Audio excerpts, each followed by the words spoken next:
과방위에서 14일 공영방송 이사선임 과정을 점검하는 청문회를 열었었고 사상 초유 16시간을 넘는, 그러니까 아침에 시작을 해서 그 다음날 새벽 2시가 넘어 끝내버리는 그야말로 고문 그 자체인 청문회가 있었던 거 다들 알고 계실 겁니다.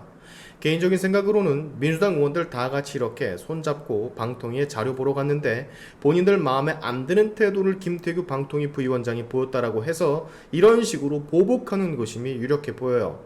또한 장시간의 속기록 가운데 지들이 유리한 부분만 골라 짜집기 해서 나중에 있을 재판에 이용하려 하는 개수작질이 너무 뻔히 보이는 청문회였죠. 사실 새벽 2, 3시까지 청문회할 그런 일은 아니거든. 그 어떤 게 됐던. 결국 마지막에 김태규 부위원장은 지금 너무 오랜 시간이 지나 이성적인 판단을 할 수 있는 능력이 안 되기 때문에 청문회를 다시 잡자고까지도 언급을 했었죠. 주변 동료 공무원 그리고 변호사의 조력을 받는 것도 아니고 진술 거부권이 주어지는 것도 아닌 그런 상황에서 20시간 가까이 이어진 청문회를 일관성 있게 집중할 인물 아무도 없습니다. 너무 오랜 시간이니까 과방위 의원들도 중간중간 나가더만 쉬러. 민주당 측에서는 김태규와 이진숙을 벼르고 오늘 제대로 잡아버리겠다라면서 청문회에 임한 것이기 때문에 어떻게 보면 예상했던 일이라고도 볼 수가 있습니다. 수사기관들도 피의자가 불안하고 피로해진 상태에서 한 진술과 심야 조사들은 원칙적으로 금지한 마당에 이걸 국회 상임위에서 우리가 볼 줄은 꿈에도 몰랐어요. 자, 이런 상황에서 말이죠. 김태규 직무대행과 이진숙 위원장이 결국 칼을 빼들었습니다. 애초에 말도 안 되는 청문회에 나갔던 이유가 이진숙 위원장이 말을 했던 것처럼 우리가 안 나가면 팀장급, 과장급 인사들까지 전부 다 소환을 해서 고문에 가까운 짓을 해버리니 내가 탄핵 중임에도 불구하고 부처의 수장으로서 나온 것이다 라고 했었잖아요. 근데 최민희는 또 여기 고문이라는 말에 꽂혀가지고 이 단어 가지고 용천 지랄을 떨어댔는데 결국 그날 고문이 실제로 이루어졌었죠. 어쨌든 이 두 사람 21일에 예정되어 있는 3차 청문회는 불출석을 한다라고 알렸습니다. 게다가 김태규 직무대행은 이렇게 일갈을 했어요. 방송문화진흥회 이사 임명처분 집행정지권과 관련 우리가 낸 답변서에는 변론 외 용도로 사용하면 안 되는 건데 어떤 경위에서인지 청문회 때 노출이 돼가지고 야당에서 그것으로 방통위를 압박했다.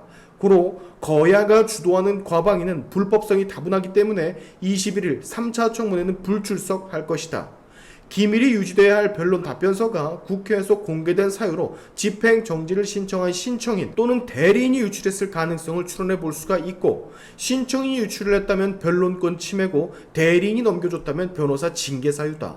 또한 청문회 때마다 방통위에는 답변 기회를 제대로 주지 않거나 단답식 답변만 유도한 뒤 야권에 유리한 주장만 회의록에 언론 등에 바로 공개하고 그걸 변론에서 써먹고 있다.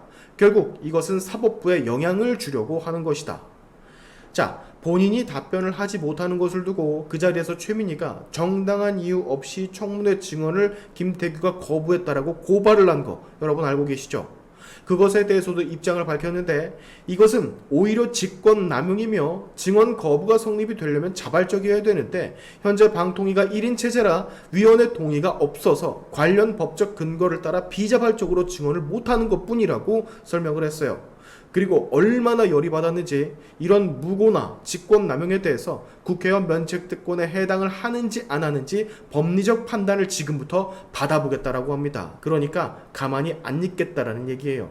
모욕이란 모욕은 전부 주고 사람을 진짜 생 고문시키고 그렇다고 제대로 된 답변조차 할 기회도 안 주고 답을 못하는 것들만 골라 질문을 해서 계속해서 답을 안 하는 것처럼 상황을 이끌어가 말도 안 되는 건덕지 만들어 고발을 해버리고 양아치도 뭐 이런 양아치들이 사실상 없죠. 마지막으로 김태규 임무대행, 야권이 그렇게 싫어하는 검찰도 권위주의 시대 많은 비판으로 요새는 야간 수사를 안 하는데 답변 기회도 주지 않고 새벽까지 앉아있게 하는 것은 인권 유린이라고 강력하게 비판했어요. 자, 이런 소식도 있습니다. 이러한 이유들로 MBC 제3노조는 최민희를 재판 간섭 혐의로 검찰에 고발하기로 했습니다.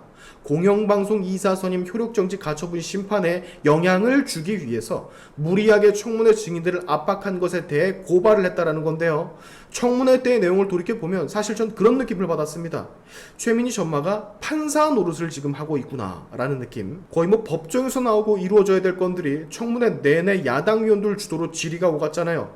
보면서도 생각을 했어요. 이거는 거의 법정 재판에서 다퉈야 할 내용인데 왜 이걸 청문회 최민희가 주제를 해서 이 짓거리를 하고 앉아있나. 그러고선 답변을 못하는 걸 가지고 고발을 따로 넣지를 않나. 아까 말씀을 드린 것처럼 유리한 부분만 짜집기해서 분명 재판에 써먹으려고 할 텐데 재판에 영향을 줄 수밖에 없는 거죠. 이러면 이건 이재명 패거리들이 아주 잘하는 사법방해 있죠. 또 다른 느낌의 사법방해라고 할 수도 있는 겁니다. 굉장히 위헌적이죠. 게다가 답변을 무작정 거부한다라는 프레임을 씌워서 그 부분만 기사화시키는 것도 양아치 짓이고. 자, 새로운 국면입니다. 김태규 직무대행과 이진숙 방통위원장이 더 이상 참지 않겠다라는 액션을 취한 것이라 할 수가 있겠는데요. 변론 서면 유출부터 시작해서 고분고도 같은 청문회 시간으로 인권을 유린하는 것까지 전부 다 법적 대응을 시사한 바와 다름이 없는데 한번 지켜보자고요. 21일 청문회는 뭐 두 분이 안 나오시기 때문에 최민희 혼자 손가락 빠는 청문회가 될 거고 권한남용 오지게 해버린 최민희 마땅한 응징이 가해지길 진짜 기대해봅니다. 오늘의 시간투프 여기까지 하겠습니다. 여러분의 영상 공유는 세상을 밝히는 힘이 되니까 꼭 공부 부탁드리면서 지금까지 영상이 좋으셨다면 구독과 좋아요 그리고 알림 설정까지 꼭 한 번씩 눌러주시면 감사하겠습니다. 다음에 봅시다.